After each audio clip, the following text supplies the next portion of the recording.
बिस्मिल्लाहिर्रहमानिर्रहीम। मैं हकीम अहमद कमाल दवाखाना हकीम अजमल ख़ान की तरफ से आपकी खिदमत में हाज़िर हूँ और आज एक ऐसा प्रोग्राम जो चौंका देने वाला और आपके लिए इंतहाई मालूमाती प्रोग्राम, बेशुमार इमराज़ मैं इसमें डिस्कस करूँगा और आपको बताऊँगा कि इसकी वजूहात क्या है, इसके मसाइल क्या हैं। तो मेरा इस प्रोग्राम को आप बड़े गौर से देखें और समझने की कोशिश करें, क्योंकि बताने का मकसद भी यही है कि हम अपने इलाज को जो हमें चाहिए हम उस तरफ नहीं जाते। तो आज का जो मेरा प्रोग्राम है वो इमराज़ मैदा, मैदे के इमराज़, जिसकी वजह से हमारा तमाम जिस्म कई पेचीदा बीमारियों में इन्वॉल्व रहता है, हो जाता है और मुस्तकिल दायमी मरीज़ हम बन जाते हैं और ऐसा ऐसा इलाज करते हैं जो हमारे जिस्म को कई और बीमारियों की तरफ ले जाता है। तो ये बात आज आपने बड़े गौर से सुननी है। आपके मैदे के इमराज़ के मुतालिक, आपके जिस्मानी इमराज़ के मुतालिक आज मैं बताना चाहूँगा और आप बड़े गौर से सुने इस बात को और हैरान हो जाएंगे आप कि मामला क्या है और इलाज हम क्या करते हैं। तो मैं सबसे पहले इसीलिए शुरू होता हूँ कि कहा यह जाता है, बहुत पुराने हकीम हुक्मा अतिबा हज़रात ने ये कहा कि उम्मुल इमराज़ है कब्ज़, कॉन्स्टिपेशन। लेकिन मैं आज आपको ये बताना चाहता हूँ कि मैदे के जो भी इमराज़ हैं वो उम्मुल इमराज़ हैं, बेशुमार बीमारियों की जड़, जिसकी तरफ हम कभी गौर नहीं करते। सर में दर्द हो गया, हमने परेशानी देखी, दिल मतली हो रहा है, चक्कर आ रहे हैं, सर में दर्द हो गया है, तो हम कोशिश करते हैं कि सर दर्द की पेन किलर दवाई की तरफ जाते हैं, जबकि ये इसका इलाज नहीं। इसकी वजूहत तलाश करें। वजूहत क्या है, कहाँ बैठी है? आपके मैदे में। आपका मैदे में आप ये देखें कि आपको कहीं कब्ज़ तो नहीं। अगर आपको कब्ज़ है तो आप उसका कब्ज़ का इलाज करें, साथ पहले कब्ज़ का इलाज करें। इंशाअल्लाह अज़ीज़ आपको पेन किलर की ज़रूरत नहीं पड़ेगी। जो ही आप पेन किलर लेते हैं, ये फौरी तौर पर जितने भी पेन की एलोपैथिक अद्वियात हैं, ये फौरी तौर पर आपके मैदे में अल्सर, ज़ख़म, सोरिश, तेज़ाबियत का बायस बन जाती है और उसके बाद हमारा कंट्रोल कोई नहीं। जो ही हमारे पर तेज़ाबियत बढ़ी, हमने एंटी एसिड, ऐसी एंटी तेज़ाबियत को कम करने वाली दवाइयाँ लेना शुरू कर दी। वो मैदे में इस हद तक ले ली कि वो हमको आदी बना दिया गया, ऐसे कैप्सूल, ऐसे मेडिसिन का आदी बना दिया गया। जो एंटी एसिड थी उसकी वजह से जो तेज़ाबियत हमारे मैदे को ज़रूरत थी, जिसने हमारे एंजाइम को बाहर रखना था, जिन्होंने हमारे खाने को पकाना था, जिन्होंने हमारे खाने को गलाना था, वो तक भी खुश्क कर दी गई, जिसकी वजह से हमारा मैदा मुस्तकिल मरीज़ बन गया। तो आप इस बात को बड़े गौर से सुन लें कि जब भी कभी ऐसा कोई मामला होता है, हम उस तरफ नहीं जाते। इसके पीछे एक मर्ज़ बैठा होता है, उसका इलाज नहीं करते। हार्ट की तरफ चली गई पेन, हमने फौरी तौर पर ये देखना शुरू कर दिया कि क्या वजह है। हमने दिल की बीमारियों से अपने आप को शामिल करके और दिल की अमराज की दवाइयाँ खाना शुरू कर दी। बेशुमार मरीज़ ऐसे होते हैं जो मैदे के मरीज़ होते हैं। जब हम मैदे को साफ़ नहीं रखेंगे, हमारा मैदा निज़ाम हज़म सही करेगा ही नहीं, तो खून में फासद मादे साथ चले जाएंगे। जब खून में फासद मादे साथ चले जाएंगे तो हमारा कोलेस्ट्रॉल लेवल भी बढ़ जाएगा और हमारा लिपिड प्रोफाइल भी गलत हो जाएगा। तो हमने उसके लिए दवाई शुरू कर दी, अपने खून को पतला करने की दवाई खाना शुरू कर दी, खून को साफ़ करने की तरफ मुतवज्जह नहीं हुए। तो ये बात आज आपको बारहा दफ़ा ये बताऊँगा कि हमारा असल पॉइंट, मरकज़, इमराज़ जो जहाँ से पैदा होते हैं वो हमारा मैदा है, जिसको हम छोड़ देते हैं। जब ये मैदे में ऐसी ग़िज़ाएँ हम देते हैं जिसकी वजह से हमारा मैदा काम नहीं करता और ख़ून में ऐसी फासद चीज़ें शामिल हो जाती हैं, खून में हमारी चिकनाहट शामिल हो जाती है, खून में तेज़ाबी मादा शामिल हो जाता है, जिसकी वजह से हम इस मर्ज़ों में मुब्तला हो जाते हैं। अपने दिल की हिफाजत करें तो अपने मैदे का ख्याल करें। आप दिल की दवाइयाँ खा खा के अपने आप को बीमार कर लेते हैं, सारी ज़िंदगी खाते हैं और जिस वजह से ये प्रॉब्लम हो रही थी उसकी तरफ तवज्जो ही कोई नहीं, उसकी तरफ तवज्जो ही कोई नहीं। तो सबसे पहले अपने मैदे का इलाज देखें। आपका मैदा आपके साथ क्या सलूक कर रहा है, आपके खून में क्या इंडिकेशन दे रहा है उसके अंदर, जिसमें मर्ज़ की वजह पैदा हो रही है। जिस्म में दर्दें हैं, अंगूठे सूज रहे हैं, हाथ सूज रहे हैं, हम पेन किलर दवाइयाँ खा रहे हैं, तो ये नहीं देखते कि हमारा मैदा काम नहीं कर रहा, फासद मादे ज़्यादा भेज रहा है, गुर्दा फिल्ट्रेशन की तरफ मामूल नहीं हो रहा, मुकम्मल तौर पर नहीं फिल्टर कर रहा। ना करने की वजह से हम यूरिक एसिड का शिकार हो गए। दर्दों का शिकार हो गए। हमने पेन किलर खा ली, पेन किलर ने मैदा और भी ख़राब किया और वक्ती 8 घंटे के लिए या 12 घंटे के लिए आपको सुकून दे दिया। तो मेरे भाइयों, मेरी बहनों, मेरे बच्चों, इस बात को समझने की कोशिश कर लें। आप अपनी तवज्जो इस तरफ लाएं कि आप ग़ज़ा में कौन सी तब्दीली लाएंगे जिसकी वजह से आपका मैदा काम करेगा, आपके जिस्म, आपके खून में वो ऐसे फसद मादे नहीं भेजेगा जिसकी वजह अल्लाह ने एक बेहतरीन निज़ाम मैदे का रखा हुआ है कि खुदा ना खास्ता अगर कोई ऐसा मामला, तमाम चीज़ फ़िल्टर होके जाती हैं। आंतों का ये काम है कि जो उसको खाने को हज़म भी करना, फुजला को भी पास करना, तमाम उसमें से फिल्ट्रेशन भी करनी है और ताज़ा खून की तरफ भी माइल करना है। तो उन ऑर्गन की तरफ जो हमारा खून बनने की तरफ जाना है, वो तमाम गलीज़ और गलाज़त से भरा खून जा रहा है, गलाज़त से भरा मवाद जा रहा है। तो हमारे जो जिस्म के दूसरे ऑर्गन हैं, जिसमें जिगर है, हमारी गुर्दे हैं, ये वो ताज़ा खून नहीं बना सकते, फिल्ट्रेशन नहीं हो सकती। तो हमने उसकी तरफ, परहेज़ की तरफ नहीं आते, लिया ज़रूर बद परहेज़ी की इंतहा करके, और हमने ऐसी ग़िज़ाएँ खा ली जिससे हमारा मैदा ख़राब है और वो माइल हो रहा है। जब हम बता रहे हैं, अतिबा हज़रात बताते हैं अपने बेशुमार लेक्चर में, मैं भी नहीं बताया है कि भाई ये चीज़ें री पैदा करती हैं, ये चीज़ें बादी हैं, इनको खाने से आपके जिस्म में गैस पैदा होगी, आपके मैदे में गैस पैदा होगी, आपके मैदे में ताफुन पैदा होगा, ये खाना देर में हज़म होगा और इस दौरान आपके जिस्म में क्या क्या तब्दीली नुमायाँ हो जाएंगी। बड़ा कुछ खाने से, चने की दाल खाने से और इससे बनी हुई चीज़ों से खाने से क्या क्या नुकसान आते हैं। मरकज़ मैदा आज आपके लिए इसलिए मजबूर, आज ये प्रोग्राम का मेरा मकसद आपकी इस नॉलेज को जहन में बैठा देना है कि मैं बेशुमार मरीज़ों पे जब सर्च करता हूँ, मेरे मतलब पे मरीज़ आते हैं और वो देखता हूँ तो सैकड़ों पर सिर्फ दिल की दवाइयाँ खा रहे होते हैं कि सारी ज़िंदगी आपने जीना और ये खानी है। ऐसा नहीं है। अगर आप बुनियादी तौर पर ये देख लें, आपका मौलिद समझ ले कि ये बीमारी की सबब और वजूहत क्या थी। बात तो यही है ना कि हम दिल तक हमारे क्या मामला चाहते हैं। अल्हम्दुलिल्लाह अल्लाह ने दिल को बहुत कवी बनाया है, लेकिन फासद खून, बात को गौर से सुन लें। हम उस खून को, गलीज़ खून, गंदा खून उस तरफ बहाव कर रहे हैं, उस तरफ हम गलीज़ मैसेज भेज रहे हैं। तो भाई, तो दिल की बीमारियां लगनी है तो जो भेजने वाला है उसको तो रोकते नहीं आप। आपने खून को पतला कर दिया, दिल की दवाइयाँ खाना शुरू कर दी। भाई दिल तो मजबूर हो गया, तंग आ गया, बेचारा रोने लगा, तकलीफ़ देने लगा, दर्द देने लगा। मसला ये कि आपने नहीं देखा कि आपकी सर्कुलेशन जो आ रही है वो कैसी है। आपने अपने खून के बहाव को नहीं देखा, आपने खून को नहीं साफ़ किया।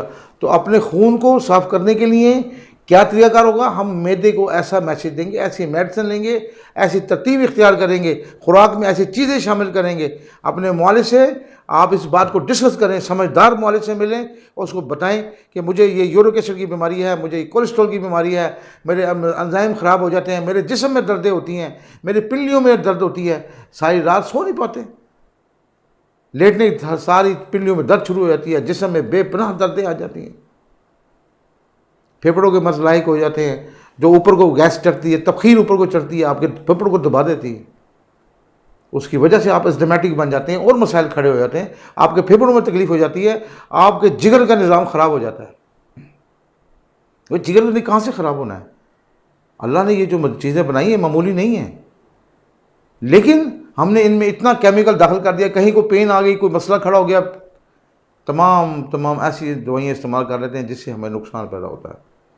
और आज का दौर ये आ गया कि हर तीसरा आदमी दवाइयों के बड़े बड़े फक्के मारता है और इस तरह वो ज़िंदा है कि भाई ये खाता हूँ तो मैं ज़िंदा हूँ। अब आप ये कितने इंतहाई अफसोस का मुकाम है कि हमने असल चीज़ को नहीं दूर किया। असल मर्ज़ जहाँ से पैदा हुआ हमने उस तरफ तवज्जो नहीं दी। यूरिक एसिड के मामला आते हैं हमारे जिस्म में, हर आदमी फंसा पड़ा है, जिस्म के दर्दों के मामला पड़ा है, दिमागी कमज़ोरियाँ हो रही हैं, बेनाई की कमज़ोरियाँ हो रही हैं, समात कमज़ोर हो रही है, वजूहात नहीं देखते। तो मैं आपकी तवज्जो इस तरफ, आज का जो मेरा बेसिक प्रोग्राम है, मैं आपकी तवज्जो इस तरफ कराना चाहता हूँ कि अपनी खुराक में जो आपने मैदे को देनी है उसमें आप तब्दीली लाएं। ऐसा ग़िज़ाई प्रोग्राम रखें जिसमें आपका ताज़ा खून बने, आपकी जब खुराक हज़म हो, आपका फिल्ट्रेशन, आपकी ताज़ा खून बन के आपके जिस्म के अंदर दौड़े। अब कौन सी खुराकें हैं देखिए, मैं कहता हूँ अब आपकी खुराक में कौन सी चीज़ें शामिल हैं। हमने अदरक का इस्तेमाल करना है मुख्तलिफ़ हालतों में। अदरक जो सा है ये आपके खून को साफ़ करता है, आपके फासद मादे वो जिसमें में जो दर्दों की तरफ माइल होते हैं, यूरिक एसिड की तरफ माइल होते हैं, जिसमें पेन, सोजें, जोड़ों में दर्दें, घुटनों में दर्दें, इन तमाम में अदरक का कमाल का असर मौजूद है। अब खून की मज़ीद फिल्ट्रेशन, जो हार्ट के मरीज़ आते हैं उन्हें चाहिए लहसुन का इस्तेमाल करें। लहसुन को आज आपको खाने से आज जलन आ गई, आप उसको खाने के बाद खा लें, आप खाने के दौरान खा लें। तरतीब देखिए, मेरी बात को समझने की कोशिश करें। हमें खाने के लिए एक, यानी कि हम इस तरफ जाना नहीं चाहते। हम समझते हैं 2 गोलियां खाना आसान है, ये खाना बहुत मुश्किल है, जबकि ये असल जेन्युइन इलाज ही यही है। तो हमने ये देखना है कि अपने मैदे को ऐसी चीज़ें मुहैया करनी हैं, ऐसी सब्जियाँ, कच्ची सब्जियाँ खाएं, खीरे खाएं, बंद गोभी खाएं, कैंसर से बच जाएं। कैंसर के अमराज इतने तेज़ी से फैल रहे हैं, कुछ कहने की हद नहीं। बंद गोभी का इस्तेमाल आपको कैंसर जैसे मर्ज से बचाता है। खीरे का इस्तेमाल करें, लाल मूली, छोटी मूली का इस्तेमाल करें। जैसी जैसी बीमारियां हैं वैसे वैसी किसी हकीम से मिलकर या किसी तबीब से मिलकर या हमारे प्रोग्राम देखकर आप अपने आप को सेट करें। मेरे आज के प्रोग्राम को 12 दफ़ा मैं ये लफ्ज़ आपको आज बताना चाह रहा हूँ कि आज यही मैंने किया कि लोग अपनी जो पेन, जो तकलीफ़ आती है, सब उसका इलाज की तरफ चल पड़ते हैं। ये नहीं देखते कि इसकी वजूहत क्या है। हमने खुराक में क्या तब्दीली लानी है, हमने मैदे को क्या खुराक देनी है जिसकी वजह से ये मर्ज पैदा हुआ और ये आपका मैदा अंदर ऐसा बेहतरीन हथियार बैठा हुआ है जो खुद ब खुद लड़कर आपके खून को साफ़ करके आपकी बीमारियों से बचा सकता है। ये बहुत ज़रूरी है। हम ऐसी खुराकें खा रहे हैं, ऐसी चीज़ें ले रहे हैं जिसमें हमारे गुर्दों में पत्थरियाँ बनती हैं, फिल्ट्रेशन नहीं होती, फासद मादे भरे पड़े हैं। ऐसा बेजा इस्तेमाल ना करें। कैल्शियम की ज़्यादती भी एक मुनासिब हद तक, बहुत कैल्शियम फ़ायदेमंद चीज़ है, लेकिन उसको ज़रूर से ओवरडोज लेने से आपके गुर्दों में पत्थरियाँ बनेंगी। ये आपका काम है समझना। तो सबसे बड़ा आप ये बात समझ लें कि इमराज और वजूहत सबसे बड़ा अपने मैदे पे तोजह, कि हम क्या खा रहे हैं, क्या पी रहे हैं, हमने क्या लाइफस्टाइल इख्तियार करना है। हमने तो वैसे भी मैदे को तबाह कर दिया। ना नींद सोने की वजह से 4-4 घंटे, 2-2 घंटे नींद ले रहे हैं, जबकि 8 घंटे हर सूरत में आपको नींद लेनी है। कम से कम 6 से 8 घंटे आपने नींद लेनी है। जब आप नींद लेंगे आपके मैदा भरपूर तरीके से काम करेगा, उसको सुकून मिलेगा, उस सिग्नल सही मिलेंगे, आपके निज़ाम हज़म के लिए इंतहाई बेहतरीन काम करेगा। क्यों कहा जाता है दोपहर खाने के बाद थोड़ा सा सो लें, दिमाग को सुकून मिल जाएगा। जो ही आपके दिमाग को सुकून मिलेगा, मैदे की मशीनरी तेज़ हो जाएगी, क्योंकि बस सुकूनी की हालत में मैदा काम स्लो करता है, टेंशन में मैदा काम स्लो करता है, परेशानियों में काम स्लो करता है। खाना खाने की टेबल पे बैठते हैं, कोक पहले रख के, बोतलें पहले रख के बैठ जाते हैं, सोडे की बोतलें पहले रख लेते हैं। और भाई इसको क्यों हज़म कराना है, इसको मैदे को किसने हज़म करना है, मैदा किसने हज़म करेगा। तो ये बहुत तवज्जो की चीज़ें हैं, हमने बचना है इन चीज़ों से। इसके जो साइड इफ़ेक्ट आते हैं कितने शदीद जिस्म पर आते हैं। आपका खून साफ़ नहीं है, आपके पट्ठों में कमज़ोरी आ रही है, असाबी कमज़ोरी आ रही है, आपके जिस्म में तमाम गैस और बादी असरात मौजूद हैं जो आपके जिस्म को, आपके पट्ठों को तबाह कर रहे हैं। और खाना खाने के बाद हमने ये सोचना ही नहीं है कि हमने कितना रेस्ट करना है। भाई कम से कम खाना खाने के बाद आप 4 से 5 घंटे रेस्ट करें। अपने बीवी के पास जाने के लिए आपको 4-5 घंटे दरकार हैं, ताकि मुकम्मल खाना हज़म हो जाए और अपनी वाइफ की तरफ जाएं। इस दौरान जब आप खाना खाएं और फ़ौरन वाइफ के पास चले जाएं, निज़ाम हज़म बिगड़ जाता है, मैदा अपना काम करना भूल जाता है, वो अपने आप के निज़ाम को स्लो प्रोसेस में ले जाता है, आपके पेट में गैस और ताफुन बन जाता है, उसके कई मराज बन जाते हैं। कहीं कब्ज़ की तरफ चली जाती है, कहीं मोशन की तरफ चला जाता है, कहीं दूसरे मामलों की तरफ चला जाता है। तो ये बड़ी ज़रूरी चीज़ें हैं। तो मैं आज आपको टिप्स ये देना चाह रहा था कि अपने मैदे का ख्याल रखें। और 12 दफ़ा मैं आज आपको एक बार बताना चाह रहा था कि आप किसी भी बीमारी को सोचें, देखें आपको जिस्म में आ रही है तो फ़ौरन अपने मैदे का ख्याल करें कि मैं इसको क्या खिला रहा हूँ और ये हमें क्या हज़म कर रहा है, कैसे हज़म कर रहा है और क्यों नहीं हज़म कर रहा, ये आपने सोचना है। मैंने आपको शुरू में एक बात बताई कि छोटी सी एक बीमारी, सर दर्द की बीमारी आती है, चक्कर आ रहे हैं, सर दर्द हो रहा है, तो आपने फट पेन किलर गोली खा के अपना सर दर्द दूर करने की कोशिश करनी है। उस गोली ने आपका दर्द तो दूर करना है, लेकिन आपको मरीज़ बना दिया मैदे का। कभी गौर करें इस बात पे, आपको मेरी इस बात का खुद ब खुद जवाब आएगा कि आप छोटी सी भी पेन किलर ले लेंगे तो आपके मैदे पे इसके बैड इफेक्ट आ जाएंगे। हमने मैदे की तरफ जाना है, हमने फ़ौरन अपने मैदे का ख्याल करना है। खुदा न खासा एमरजेंसी में मैं आपको मना नहीं करता, अगर कोई भी आपको एमरजेंसी है तो पहले मर्ज़ के लिए लाइफ को सेव करें और इलाज करें। ऐसा ना करें कि आपने उसके दायमी मरीज़ बन गए, बस जी अब मैंने रोज़ गोली पेन किलर खानी है, अब मैंने रोज़ पेन किलर गोली से ही अपनी ज़िंदगी गुजारनी है। जहाँ बैठे हैं, जहाँ जा रहे हैं, वहाँ दफ्तर में बैठे पेन किलर खा रहे हैं, घर आने में पेन किलर खा रहे हैं, घर से जा रहे हैं पेन किलर खा रहे हैं। खुदा अपने आप को इस तरह से बचाएं। मेरी आपसे ये खुसूसी दरख्वास्त है और मेरे इस प्रोग्राम का मकसद है, मैं आपको 12 दफ़ा आज बताना चाहता हूँ। मैं बड़ा आज आपको इंतहाई तंग होकर ये मैं प्रोग्राम कर रहा हूँ कि बेशुमार लोग मरीज़ हमारे पास जब आते हैं तो वो जब वो इसी मामले में मुब्तला होते हैं, अपनी बात को गौर नहीं करते। खाने में नहीं देखना कि अगर चिकना बढ़ गया तो हमने चिकने से परहेज़ करना है। और मामला ये है, देखें भाई कि आपका मैदा चिकना हज़म भी करता है कि नहीं। हमने इसको मीठा कितना खाना है, हमारे जिस्म में शुगर लेवल इतना है या नहीं। हमने पैंक्रियास को क्यों डिस्टर्ब कर दिया? सिर्फ इस खुराक की वजह से इतना चिकना ले लिया कि हमारे खून में शामिल होकर उसने उसको भी डैमेज कर दिया।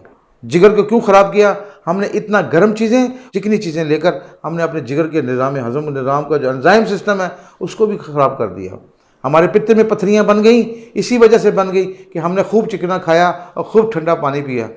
तो मेरा आज का आप प्रोग्राम अच्छी तरह समझ गए होंगे कि मैं आज आपको मैसेज क्या देना चाह रहा था कि कोई भी जिस्म में मर्ज़ आए तो उसकी वजूहत क्या तलाश करके उसका इलाज ज़रूर करें।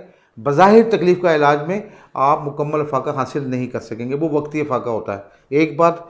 दूसरा ये है कि किसी अच्छे हमारे अदारे मौजूद हैं, हमारे मतलब मौजूद हैं, दवाखाना हकीम अजमल खान के, वहाँ तबीब हज़रात से रब्ता कायम करें, आप उनसे मिलें, अपने लिए बेहतर, अपने जिस्मानी अमराज के मुताबिक बेहतर नुस्खा लिखवाएँ ताकि आप मुकम्मल खूबसूरत ज़िंदगी गुजार सकें। और आप किसी किस्म का भी मशवरा करना चाहते हो अद्वियात के सिलसिले में, तो जब आप वहाँ पर आप हमारे मतलब पर तशरीफ़ लाएँ, दवाखाना हकीम अजमल खान के आप तशरीफ़ लाएँ, इंशाअल्लाह अज़ीज़ वहाँ तबीब हज़रात आपको खूबसूरत मशवरा देंगे, आपके लिए बेहतरी आएगी और आपकी ज़िंदगी में एक सुकून आ जाएगा और आप अपने बेजा इलाज और नाक़िस इलाज से बच जाएंगे और अपने जिस्म को अद्वियाती केमिकल अद्वियात से बचा कर एक खूबसूरत ज़िंदगी तक ले आएंगे। मेरा आज का प्रोग्राम आपको पसंद आया तो लाइक कीजिएगा। खुदा हाफ़िज़।